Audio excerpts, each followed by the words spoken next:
While little girls in France are being taught that Islam is a religion of peace and tolerance, little girls in Pakistan are being taught to behead anyone who makes fun of the most obvious false prophet in history. Ex-Muslims of North America shared a video of a Muslim girls' school in Pakistan where Muslim girls are learning how to respond to criticism the Islamic way. Let's check it out.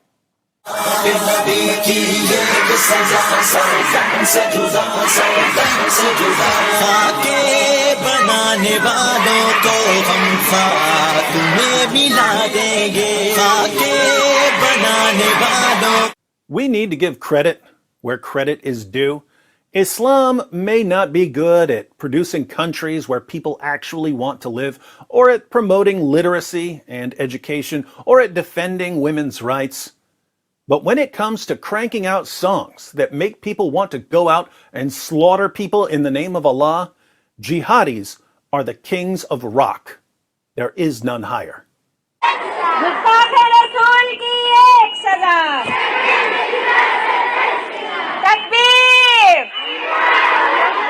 Their lips are saying decapitate, decapitate, but their hearts are saying love, love. ए अबू लहब के पैरोकारों, तुम खाके और cartoon क्यों बनाते हो? आओ मर्दों की तरह मैदान में उतरो, फिर देखो कि आका इनामदार के गुलाम कैसे होते हैं. They call anyone who defends cartoons of Muhammad followers of Abu Lahab. Abu Lahab was one of Muhammad's uncles and one of his biggest critics.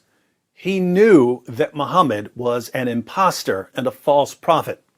So calling people followers of Abu Lahab isn't exactly an insult.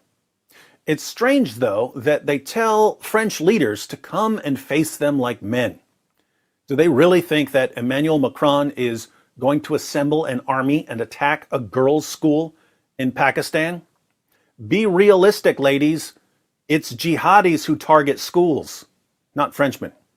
अभी तुम्हारा एक शख्स जहन्नुम Vasil हुआ है. अभी तो हमारे सीनों में आग दहक रही है. तुमने मोहम्मद अरबी सल्लल्लाहु अलैहि वसल्लम के गुलामों को ललकारा है. इब्तिदा तुमने की है, इंतहा अब हम करेंगे. हमारे गर्म खून अपने नबी की शान पर फिदा होने के लिए बेताब है. Our blood is desperate to flow for the sake of our prophet. Muhammad, who had sex with a prepubescent girl and produced a religion that has been promoting pedophilia for 14 centuries, now has a bunch of prepubescent girls saying how desperate they are for their blood to flow for him. How sick and twisted can a religion be? हम हर बात बर्दाश्त कर लेते हैं, मगर हमारे नबी पर बात आना हमारे लिए जिंदगी या मौत का मामला बन जाता है.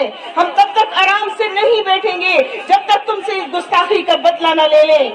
We will never stop until we exact revenge for your insult. Notice, it never occurs to anyone to step in and say, excuse me, do you really think we should be brainwashing little girls into dedicating their lives to slaughtering people over cartoons? Everyone seems to think this motivational speech is right on the money. But not to worry. If we keep telling ourselves that the only problem with Islam is a tiny minority of extremists, maybe we can avoid some of the violence until all the children who are being raised as jihadis grow up and slaughter our children and grandchildren in the name of Allah. हमें मोहम्मद अरबी के मुबारक हाथों से जामे कौसर पीना है इंशाअल्लाह. फराज समेत तमाम मुस्लिम दुश्मन अनासिर को अब ये बात पल्ले से बांधनी होगी कि तुम्हारी तरफ से जिस आग के शोले मशरिक में फेंके गए हैं, अब मगरिब की तरफ चलती हवाएं उन्हें तुम्हारे दरवाजे तक ले गई हैं. The flames you spread to us in the east will now reach you in the west. The flames of cartoons that people put on the internet and thus reach people in Pakistan on Facebook and Twitter will now reach you in France and Austria. But the flames that reach the west won't be cartoons. The flames that reach the west will be jihadis slaughtering Christians in church and slaughtering random people out for a meal. Once again, we see that Islam has a perfectly functioning moral compass. क्या ऐसा मुमकिन है कि मुसलमान का लहू रंग न लाए? क्या ऐसा मुमकिन है कि मगरिब हमें बेअमन करे और खुद चैन की बांसुरी बजाए? क्या ऐसा मुमकिन है कि फ्रांस हमारे नबी की शान में गुस्ताखी करे और पेरिस की शान बाकी रहे? नहीं. She's talking about Muslim girls shedding their blood to avenge cartoons. Here again, it doesn't occur to anyone to step in and say, "Excuse me again, I may be new here, but should we really be brainwashing little girls into going out and getting themselves killed over some cartoons?"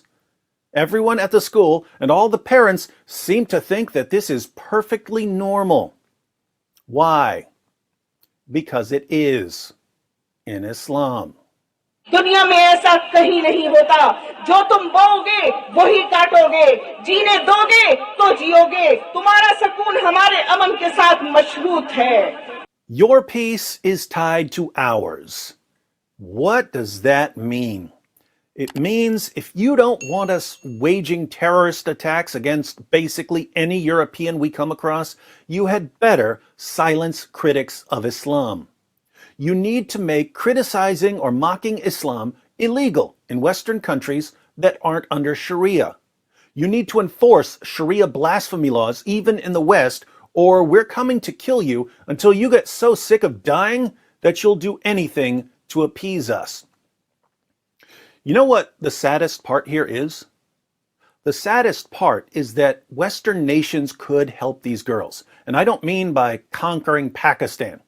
I mean that these girls will eventually encounter a lot of Western culture through the internet. We could help them by showing them that their goal in life shouldn't be to shed their blood for the most obvious false prophet in history. But instead of these girls encountering a unified voice, telling them that they shouldn't be letting an illiterate 7th century Arabian caravan robber tell them how to live their lives, they'll encounter Western politicians and journalists and educators and entertainers telling them that Islam is a wonderful religion and that Muhammad was a wonderful man, indeed, a true prophet. And all this will do is reinforce what their teachers have been telling them all their lives. Schools in Pakistan are brainwashing little girls and preparing them to martyr themselves for a fake prophet. We respond by praising and honoring the religion that promotes the brainwashing and the martyrdom. We respond to stupidity and insanity with more stupidity and insanity.